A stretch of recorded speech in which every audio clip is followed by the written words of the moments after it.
لما تبقى حد شاطر في شغلك في حته كده اوعى توصل لها، علشان الحته دي لو انت وصلت لها هتبقى دي بدايه نزولك او بدايه فشلك في شغلك. احنا هنتكلم عن الموضوع ده مع بعض النهارده، لان الموضوع ده انا شفته بيتطبق بالظبط زي ما هحكيه لكم مع واحد زميلي، ونصحته نفس النصيحه دي، واديني بنصحها لكم برضه في سبيل ان انتوا ان شاء الله ربنا يعني لو في حد واقع في الغلطه دي ما يقعش فيها. يعني هديكم مثال على شغلانتنا احنا، شغلانه المبيعات. شغلانه المبيعات من الشغلانات اللي ممكن تكون بتغر صاحبها شويه. لما تبقى انت حد شغال في المبيعات وربنا موفقك شهر ورا شهر بتحقق، وشهر ورا شهر ربنا بيكرمك وبتبقى واخد رانك كويس على زمايلك، بتبدا تشوف نفسك شويه. بمعنى ايه بتبدا تشوف نفسك؟ بتبدا تكلم نفسك، او الشيطان بيجي يخليك تكلم نفسك بطريقه غلط، تقول لنفسك انا جامد، انا ما فيش شهر يجلي مني، انا بعرف اعمل، انا اقدر اعمل، انا اقدر اسوي. بالطريقه دي زي ما قارون قال كده في القران انما اوتيته على علم عندي. بس صدقني لما اقول لك وانا بقالي سنين طويله قوي شغال في المبيعات، احنا كلنا مستورين. يعني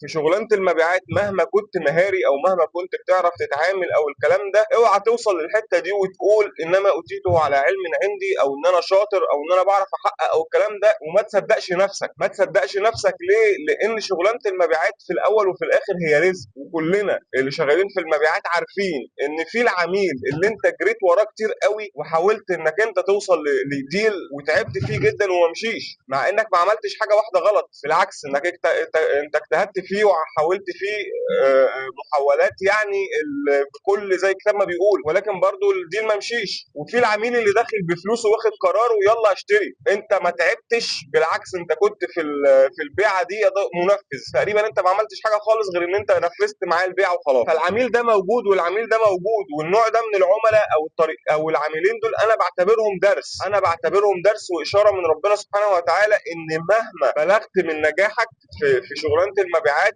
او مهما بلغت وحققت في المبيعات، ما تقولش انا، او ما تشوفش نفسك قوي في الحوار ده وتنسى ان هو الموضوع كله في الاول وفي الاخر رزق من عند ربنا سبحانه وتعالى. وهوضح لك اكتر ليه رزق. احنا لو جينا كده مبدئيا كده وحللنا هو ليه البيعه بتتم، وانا بضرب مثال في المبيعات لان هي دي اقرب حاجه لشغلي يعني، ولكن انت تقدر تقيس بنفس الطريقه على شغلك ايا كان هو شغلك ايه، او انت بتشتغل في مجال ايه، انا هقول لك برضو نفس الكلام. ولكن احنا لان البيع عندنا او في شغلانه المبيعات صريح قوي الموضوع ده، وان انت يتحقق يا ما تحققش، والارقام يا تتحقق يا ما تتحققش، الكلام ده كله الموضوع باين قوي عندنا. ولكن هي نفس الكلام ممكن تطبقه انت في شغلك بمقاييسك وبمعايير جودتك انت. يعني احنا مثلا كناس شغاله في المبيعات، اول حاجه انت قبول العميل ليك. ما هو انت ممكن العميل يبقى جاهز بفلوس وواخد قرار الشراء، ولكن مجرد ما يدخل ويشوفك انت بالذات يقفل، هو مش عايز يتعامل معاك، او يجي يدور عليك انت بالذات يقول لك لا انا مش هتعامل غير مع فلان، انا عاوز اتعامل مع فلان. القبول او الرفض ده، او ان البني ادم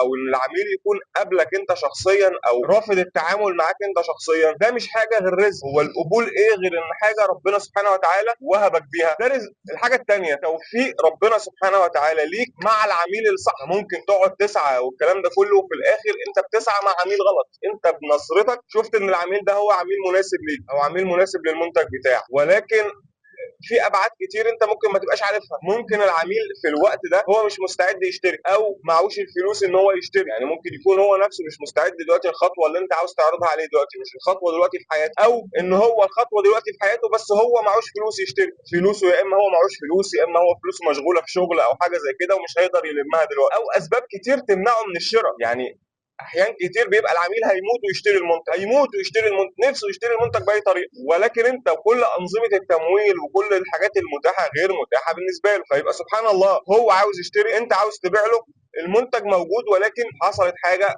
منعت. فتوفيق ربنا ليك وتوفيق ربنا للعميل انه يشتري، باشا انت ما بتحكمهاش، ولكن كون ان يتوفر اربع حاجات مع بعض في نفس الوقت ده توفيق من ربنا سبحانه وتعالى. انت موجود، طب يا عم ماشي انت موجود، بس انت مش موجود بمزاجك، يعني في الاول في الاخر احنا ما نملكش النفس اللي احنا بنتنفسه يا عم، بس انت جيت الشغل، اقول لك انت جيت الشغل واجتهدت وعملت اللي عليك، فانت موجود. انت عاوز تنسب الكلام ده لنفسك تبقى غلطان، ولكن يا عم هقول لك انت موجود، انت جيت الشغل بشطارتك يا عم، خلاص. طيب العميل جه، هل انت متحكم في ان العميل يجي لك؟ مش متحكم فيه يا عم. هقول لك ده انت كمان راجل جدع وشاطر وبتدور على العملاء لحد ما وصلت له. عاوز تنسب دي كمان لنفسك انك انت اتوفقت انك توصل له؟ يا عم نسيبها لنفسك. ماشي انا معاك، نسيبها لنفسك، هسيبك للاخر، مع ان برضو انك توفق للعميل الصح او انك تعرف تلاقي العميل الصح قبل حد تاني، او هو في ظروف. يا عم ماشي، انت جدع يا عم، برافو عليك، انت لقيت العميل الصح. هل انت تملك بقى توفر المنتج عندك؟ ما احنا ياما بقى المنتج نفسه مش متوفر. انا يا عم عاوز ابيع والعميل عاوز يشتري، ولكن المنتج نفسه مش متوفر لسبب انتاج، لسبب ان الحاجه اللي هو طالبها العميل مش متوفره دلوقتي، هتتاخر شويه. هل انت تضمن دي؟ يا عم ماشي، بافتراض ان انت راجل منتجك متوفر، هل بقى تضمن ظروف العميل؟ وظروف العميل دي شطاره منك باي سبب من الاسباب. يعني هل انت تضمن ان الفلوس العميل موجوده، او ان ظروفه الحياتيه موجوده؟ مش في حاجات كتير قوي مش في ايدينا في البيع. يعني يعني انا حاولت امشي معاك الدنيا واقول لك دي بايديك ودي بايديك، لكن ولا حاجه من دول بايديك، وانت عارف ده كويس. ولكن هل تضمن حاجه بقى اللي هي 100% مش في ايديك؟ هل انت تضمن ظروف العميل؟ هل انت تضمن ان العميل يبقى جاهز للشراء؟ دي هتضمنها ازاي؟ انت باشا اشطر بياع واشطر واحد بيبيع واشطر واحد بيتكلم واشطر واحد بيعمل كل حاجه. هل انت تضمن ظروف العميل؟ هل انت تضمن ان ظروف العميل تيسر له؟ ساعات بيبقى العميل جاي معتمد ان هو ياخد قرض، القرض يقف. بيبقى العميل جاي معتمد ان في فلوس تحصل له ظروف، الفلوس تتصرف. حاجات كتير مش في ايدينا. فكونك انك بتبيع وتيجي تقول لنفسك انا شاطر علشان انت حققت شهر واثنين وثلاثه، باشا انا شاطر مش علشان ببيع، انا شاطر علشان على قد ما بقدر بلتزم وبعمل اللي عليا. ولكن انك تنسب البيعه نفسها لنفسك، احب اقول لك انك انت في خطر كبير. ان ساعات لو الموضوع ده اتغلغل لقلبك كنوع من الدرس من ربنا لينا، ربنا بيقول لك طب يا فالح مش انت شاطر، روح بيع بقى، وينزع توفيقك. يقول لك يلا روح بيع وينزع توفيقه من شغلك بس يا باشا، ويسيبك لنفسك بقى، يلا روح بيع. هتلاقي الدنيا بتقف على اسباب غريبه جدا، بتلاقي الدنيا بتقف على اسباب انت مش فاهم. يعني هي الدنيا وقفت ليه يا عم؟ كل حاجه ماشيه صح، ما كل حاجه ماشيه تمام، هي الدنيا وقفت ليه؟ ده بيبقى نوع من درس من ربنا سبحانه وتعالى ليك. يقول لك لا خلي بالك، هي مش بفلاحتك، خلي بالك هي مش انت اللي بتبيع، هو اللي بيبيع سبحانه وتعالى، هو اللي بيبيع وهو اللي بيوفقك. انت ما عليك غير ان انت تعمل اللي عليك، اعمل اللي عليك، اسعى، اتكلم، حاول، اتعلم وطبق